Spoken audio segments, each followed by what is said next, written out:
Hello বন্ধুরা, সবাই কেমন আছে? এই দেখুন আমাদের রাস পূর্ণিমা, এটা নৌকাতে প্যান্ডেল হয়েছে। আমরা এখানে বসে আছি, এসেছি 1টার সময়, বাড়িতে পুজো করে এসেছি। আমি আর আমার দিদি এসেছি। এখানে সব বাতাসা ছড়ানো হচ্ছে।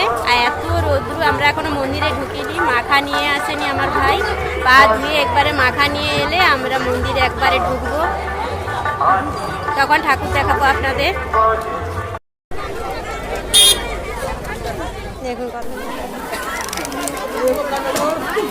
হ্যালো বন্ধুরা, আমরা মন্দিরে চলে এসেছি, মাখা কিনে নিয়ে চলে এসেছি। দেখুন গোবিন্দ, আলো পড়ছে তাই দেখা যাচ্ছে না। আমাদের পুজো দেওয়া হচ্ছে, ওখানে ভাই আর দিদি রয়েছে। আমার হয়ে গেছে, প্রণাম করে নিয়েছি, যে তুলসী পাতা নিয়ে নিয়েছি। এবারে ধূপ প্রদীপ জ্বেলে নেব।